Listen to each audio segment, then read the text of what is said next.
We're just going to continue talking about the Simanim. Remember that on the night of Rosh Hashana, we have the minhag of doing the Simanim, which is basically having the different types of the fruits, and we are trying to have a good Siman for the rest of the year. I told you last time that we were going to speak about a little bit of how do we do it.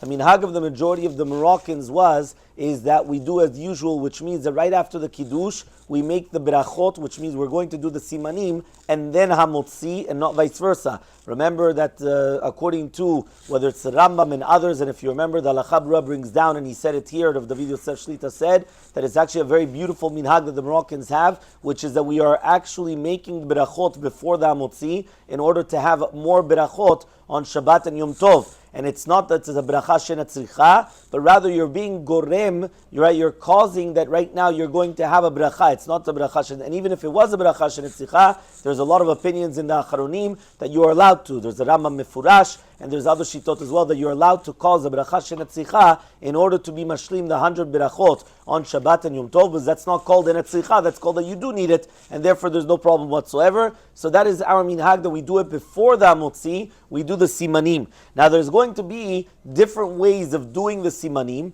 and each one has its problems, its pros, and its cons. So I'll explain. Some people say that the first way that you should do the simanim is, you make the bracha on ha'etz, you'll make on ha'etz, ha'adama, you'll make on ha'adama, she'akol, you make she'akol, and then you do the seder of the simanim. The reason to do that is because first you make the brachot, and once you made the brachot, so now you're just doing the yehi ratzon, and that's it. Now technically that's very, very good, because that way there's no efsek, there's no pasek, there's nothing there from the beginning until the end. You make the brachot of ha'etz, adama, she'akol, and then afterwards you're going to start the entire set of the simanim. However, though, some people don't like that, and the cons of that one is that at the end of the day, the second that you ate, let's say you made ha'etz on a date. So you come and you make ha'etz. The second that you came and you ate the date, what are you going to come now afterwards? 5 minutes later, you're going to come and you're going to say, one second. Now I'm going to come and I'm going to say, Yid Ratzon, whatever it is, you're going to do it. You already ate it. That's it. There's what's a Yid Ratzon now? It's already finished. That's the problem. That's the good thing about that one and the bad thing about one. Another minhag is where you're going to first make the bracha and then you do the Yid Ratzon. Why would you do that? The reason why you would do that is because there's halacha that you should not come and worry about your own personal needs before thanking HaKadosh Baruch Hu. There is a minhag brought down, this is whether it's Rav Chida, the Pelioetz and others as well, where before Mi Sheberach to the Kahal, what do we say? We say a pasuk. What's a pasuk? Yishem Hashem V'urach Me'atav Adolam, you actually say the name of Hashem, and then Mi Sheberach LaKahal. Why do you do that? Because you first praise HaKadosh Baruch Hu, and then you ask or you bless everybody else. So the same thing, if you're going to do the Yid Ratzon first, you're first asking HaKadosh Baruch Hu that we want a good year, or we want this and we want that, and then we're blessing HaKadosh Baruch Hu. Why are we doing it that way? So flip it. So what do? You make the bracha, and then after the bracha, you're going to come, and you're going to ask the Yid Ratzon. Now the problem of that one is pasek. Why? At the end of the day, you're making a hefsek. You're coming and you're saying the bracha, and then only afterwards Yid Ratzon, and then you're eating. What's going on? Some people want to say, no, but at the end of the day, it's a necessity for the siman, for the simanim, and therefore you're allowed to do that ifsek.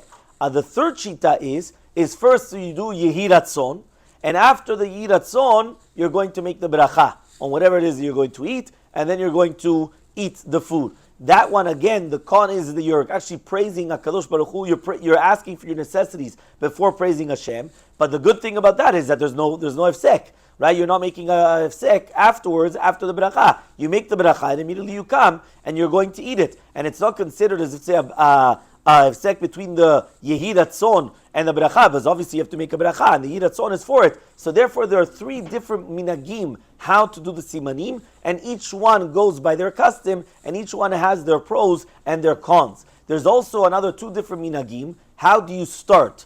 Do you start with the dates, or do you start with the apple? So we know that the Ben Ishchai says, one second, you have the Seder Aminim, which means you have the Brachot, and a date obviously is one of the Shivat Aminim. So a date will come before the apple. However, though, there was a minhag amongst, probably I would say a lot, or the majority of all Moroccans, right, that they would actually start with the apple first. And the reason why we start with the apple first is because since right now you want the apple and you don't want the date, so therefore it's considered just like on another food. Let's say I have 2 foods on the table. I've got a mezonot, right, and I've got a adama. Now, obviously, we know has mizonot comes before hadama. However, though, what I said, I'm not going to eat the mizonot. I'm not interested in the mizonot. Or I'm only going to eat the mizonot later on when I'm going to eat, for example, the fish, or I'm going to do something else, because that's when I'm going to come and you eat it together with it. So therefore, you do not have to come and start making a bracha on something that you don't want right now. We spoke about this, if you remember, in the smichat chaver, to do with the wine. If right now you didn't want the certain, whether it's going to be the white wine or a certain type of wine, because you're only going to have it with the fish, you don't have to come and start making a bracha on it now, and then, I went and I made the better bracha. No, if that's the bracha that you're going to leave it because that's what you eat later on, there's no problem whatsoever, even though it's not going to be in the proper order. So the same thing, what they hold is that since right now you want the apple because you're starting with the apple, and this is the starting of the seder, so therefore right now you're not interested in the dates, and the dates are later on, or are going to be later, and then afterwards you're going to come and you're going to have the date when you're going to make the yiratzon. And that's why that was the minhag of not starting with the date and starting with the apple. However, though, again, as we already mentioned, every single family have their own minhag. Some people do it the 2 nights, some people only do the first night, the simanim, and everyone, and some people even do it during the day, even the simanim. Right? That was also brought down in Ben Ishchai as well. And therefore, again, everyone has their own minhag, what they're doing, and everyone should continue going according to their minhag.